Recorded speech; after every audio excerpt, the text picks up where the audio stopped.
నగరంలో కానివ్వండి, కరీంనగర్ జిల్లాలో కానీ రోజు పొద్దున్న లేస్తే ఒకటి వస్తుంది, ఏంటంటే డంపింగ్ సమస్య. అయితే హుజురాబాద్లో ధర్నాలు, అయితే కరీంనగర్. ఈ డంపింగ్ యార్డ్ సమస్యలో భాగంగా కరీంనగర్ నగరంలో ఉన్న డంపింగ్ యార్డ్ను స్వచ్ఛ భారత్ మిషన్ కింద, అలాగనే 15th ఫైనాన్స్ కింద ఈ రెండింటికి కలిపి దాదాపు 2 కోట్ల రూపాయల శాంక్షన్ ఇచ్చిండ్రు. ఇది మున్సిపల్ జనరల్ ఫండ్ కాదు, స్వచ్ఛ భారత్ మిషన్, రెండవది 15th ఫైనాన్స్ కలిపి 2 కోట్ల దగ్గర 2 కోట్ల రూపాయలు డంపింగ్ యార్డ్ను సీగ్రిగేట్ చేయాలి, ఆడ నుంచి తరలించే ప్రయత్నం చేయాలి. అంతకంటే ముందు 2 సార్లు, ఒకసారి 130 కోట్లు ఇచ్చిండ్రు. ఆ కాంట్రాక్టర్కి ఎలిజిబిలిటీ లేకున్నా కానీ, రిజెక్టెడ్ అయినా కానీ ఆయనకి ఇవ్వడం జరిగింది. అంతకంటే ముందు బ్లాక్ లిస్టులు నాకు ఇచ్చిండ్రు.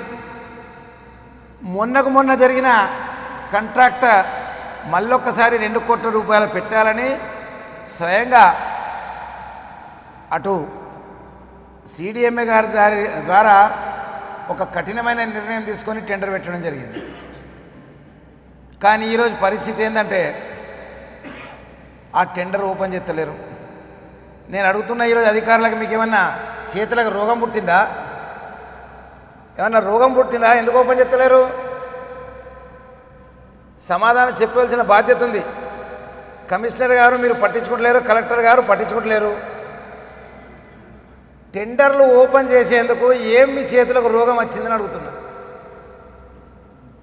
కరీంనగర్ నగర ప్రజలు రోజు మంటలతోటి పొగలతోటి నిండిపోతుంటే దానికి సీగ్రిగేషన్ చేయాలి. చెత్తను ప్లాస్టిక్ ఒక దిక్కు, ఐరన్ ఒక దిక్కు, ఇట్లా మిగతా అన్నీ కూడా వేరే చేసి దాన్ని సీగ్రిగేట్ చేయాలి. ఇప్పుడు జరుగుతున్నది ఏంటంటే పంచాయతీలతో జరుగుతుంది. కేవలం ఒక కాంట్రాక్టర్ తోటి లాలుచి అయి ఈరోజు అధికారులు కొన్ని లక్షల కోట్ల రూపాయలు వృధా చేస్తున్నారు. ఏమనంటే డంపింగ్ యార్డ్ సమస్య ఉంది. పొన్నం ప్రభాకర్ గారు డంపింగ్ యార్డ్ దగ్గరికి పోతాడు, కేంద్ర మంత్రి డంపింగ్ యార్డ్ దగ్గరికి పోతాడు. ప్రజలందరూ ధర్నా చేస్తారు, ప్రజలందరూ రిక్వెస్ట్ చేస్తుండ్రు. కలెక్టర్ గారికి దరఖాస్తు ఇచ్చారు, దండాలు పెట్టుకున్నారు. తండాలకు వచ్చి అక్కడ కార్పొరేటర్లు కొట్లాడుతుండ్రు.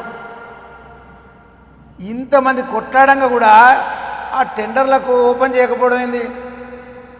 దానికి ఒక కారణం ఏంటంటే ఇప్పుడున్న టెండర్లో వే మిషన్ అనేదే లేదు అందులో. మరి ఆ 130 కోట్ల రూపాయల బిల్లు ఏ రకంగా రాసుకోవాలని ఏమైనా ప్రయత్నం చేస్తుండ్రా? పని చేసినా చేయకున్నా. అందుకే ఈ కాంట్రాక్టర్ ఈ టెండర్లు ఓపెన్ చేస్తున్నారు. 5-6 పార్టిసిపేట్ చేసారు. నాకు దొరికిన సమాచారం ప్రకారం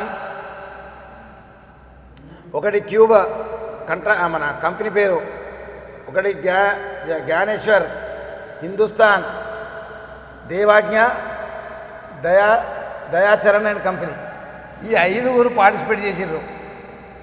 అంటే దీంట్లో ఒక్కరికే రావాలి, వానికి ఎలిజిబిలిటీ ఉన్నా లేకున్నా ఇవ్వాలని మన ఆలోచన ఉందా అధికారులకు? అరే ఇంకెంత సంపాదిస్తారా? కరీంనగర్ ప్రజలు పొగతో చచ్చిపోతుండ్రు, కాలిపోతుంది. మంటలు కూడా వీళ్ళే పెడతారు. మంటలు పెట్టుడు ఎట్లా? తొందరగా ఎక్కువ నిండిపోయింది అనుకుంది డంప్ యార్డ్, వీళ్ళు ఏం చేస్తారు? మంట తగిలింది అంటారు. మరి ఏంది సంగతి? దాంతో రాత్రులలో పొగలు ఇళ్ళలు వస్తున్నాయి.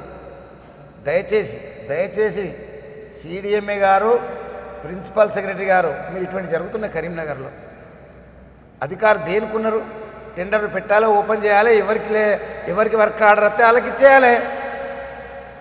వాళ్ళకి వర్క్ ఆర్డర్ వచ్చేదాకా, నువ్వు అనుకున్నానికి వచ్చేదాకా పెడుతూనే ఉంటారా? ఎంత దుర్మార్గం! ప్రజల ఆరోగ్యంతో ఆడుకుంటారా? కాబట్టి తీవ్రంగా బీఆర్ఎస్ దాన్ని ఖండిస్తుంది. వెంటనే టెండర్లు ఓపెన్ చేయాలి బిడ్డ, లేకపోతే మాత్రం అదే డంపింగ్ యార్డ్ కోసం పోరాడుతున్న సంఘంతో వచ్చి మీ ముంగడ ధర్నా చేస్తాం. ఏంది మజాకా? ఏమైనా జాగిరా?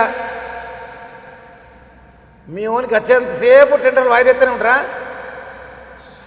ఎవరు అడుగుతలేరు.